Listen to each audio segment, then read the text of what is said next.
When could we see 12 to 13,000? I'm looking at 2 to 3 months out if this 30,000 line gets rejected and we see price start coming back in.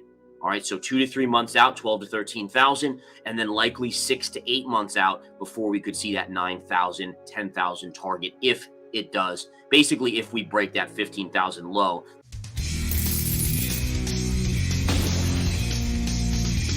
In today's video, Chief Market Strategist of InTheMoneyStocks.com Gareth Soloway tells us all about his latest analysis of the charts as well as his predictions and price targets for Bitcoin and Ethereum.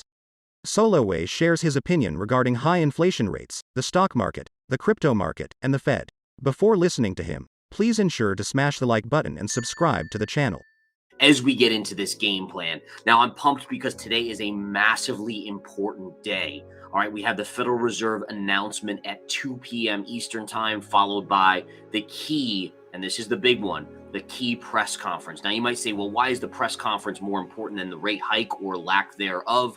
The answer is because that is the guidance that the markets will cue off of. Right now, the markets are pricing in about an 85% chance of a 25 basis point rate hike. I think that's exactly what they're going to do. I'm going to explain real quickly, give you guys the rundown of why you're likely going to see 25 basis points. Okay, go back, rewind.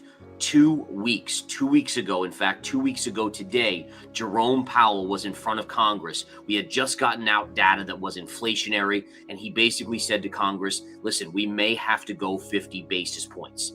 After that, we saw the banking markets collapse, right? We saw the banks like Credit Suisse, SVB, SBNY, all of these banks collapse. Stock prices of all these banks collapsing as well. I mean, take a look at FRC recently, down huge from the all-time or even 52-week highs.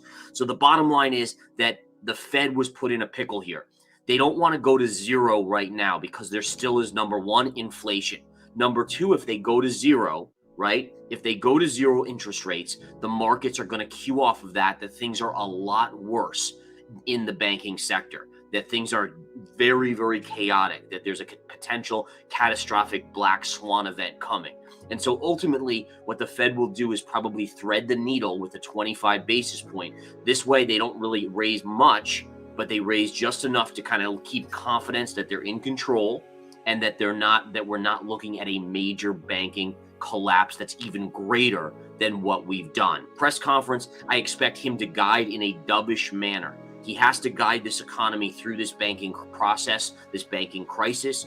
The markets and the economy, no doubt, slowing down due to this. He has to see that. And he also has to kind of leave the door open for future rate hikes if that does happen. But I'm looking for a 25 basis point hike and then a kind of pause. So we could be looking at not a pivot. A pivot technically would be dropping rates. But I think after the hike today, you're looking at a pause until more data comes out and more stability in the banking market. All right, on this, let's take a look. The S&P futures right now are trading fractionally lower, basically flat on the morning session. The NASDAQ 100's down a little bit.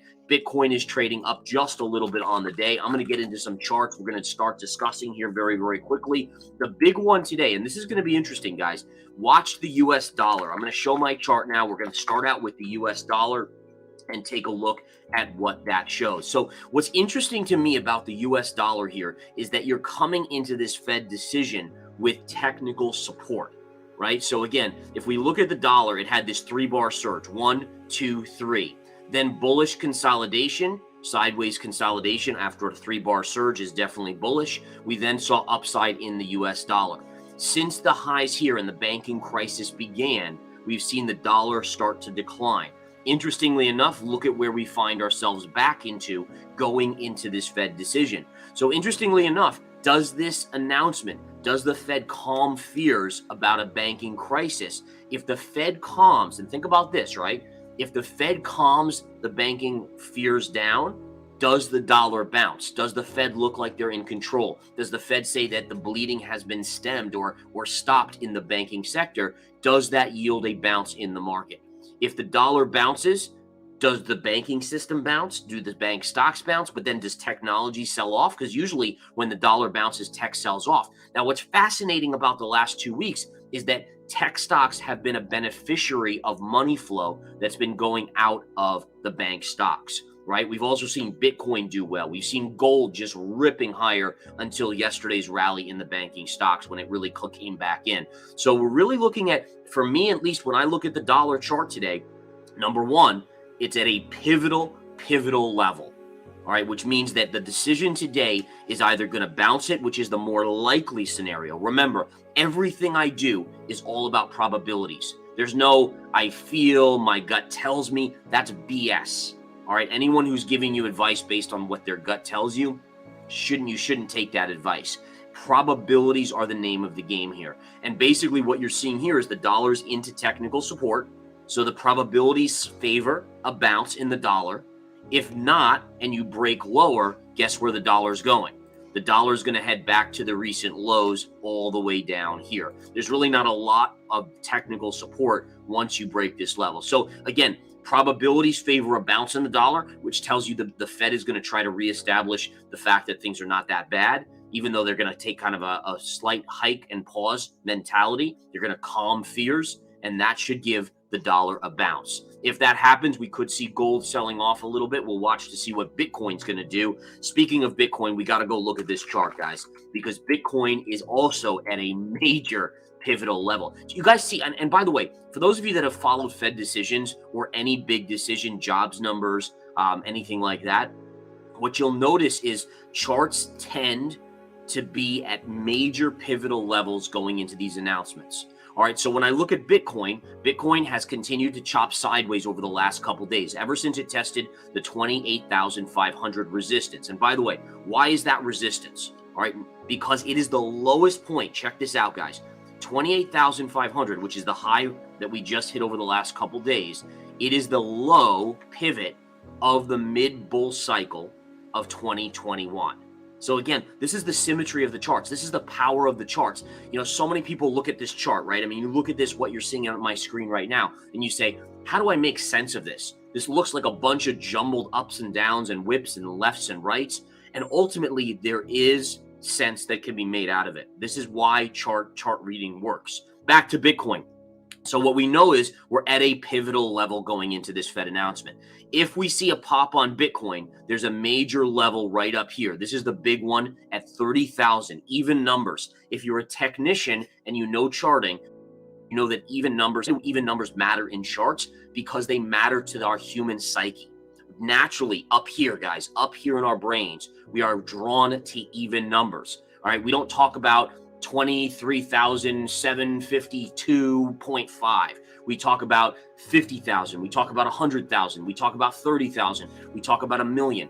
These even numbers on a statistical basis hold weight. So if we see a rally above 28.5, your next resistance is going to be a pierce of 30,000. For me, I'm going to be looking to inch in some more on the short side of Bitcoin. I'm in the camp that I play probabilities. Doesn't mean Bitcoin can't break 30,000. Let's keep that in mind. It just means that probabilities are the way I position myself. So I started a little bit of a short position at 28,450, right around 28.5, and I'll add to it at 30 and change, a pierce of 30. Now, if we establish ourselves above 30,000 and we stay above for like 7 days or so, and I'm looking for not just a pierce, a close above doesn't mean anything. I want to see a close above. That would be significant to me. The chart has to prove it to me before I believe it. All right. So again, a lot of you guys I'm seeing messaging, asking, when could we see 12 to 13,000? I'm looking at 2 to 3 months out if this 30,000 line gets rejected and we see price start coming back in. All right. So 2 to 3 months out, 12 to 13,000, and then likely 6 to 8 months out before we could see that 9,000, 10,000 target if it does. Basically, if we break that 15,000 low, then I actually do think 9,000 is the likely culprit here. Okay, so that's where we are right now. And again, let's keep an eye on the Fed decision. Again, pivotal decision that Bitcoin will likely queue off of. All right, we got to go to gold, guys. I want to go to gold. I want to talk about trade setups for the day that I'm watching. I'm going to give you guys the big alpha, the trade levels that I'm going to be shorting or going long today based on the Fed decision when it comes out. So we'll get right into that. All right, here's your chart on gold. Basically, what we see on gold is that the consolidation is continuing. So basically from 2020, from the COVID dip and then the reversal to the upside where we made this high just north of $2,000 at 2075, you have been sideways chopping. All right.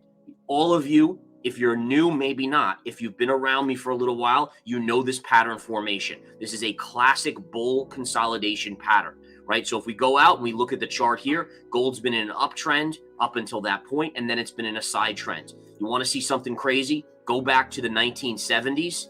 All right, look at this same exact pattern formation. All right, here it is. The 1970s, you had 2 to 3 years up, like we had 2 to 3 years from 2017 to 2020.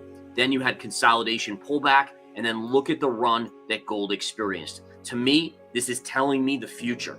This chart, which is historic, is telling me the likely probability of what is going to come on gold. Now, do I think it's going to do a 9x? I don't think so, right? 9x seems a little outlandish to me on gold, which is what it did back in the 70s. But is it possible that we could get a 3x? Could we see $5,000 an ounce in 2 to 3 years on gold? Maybe 6,000? I do think so.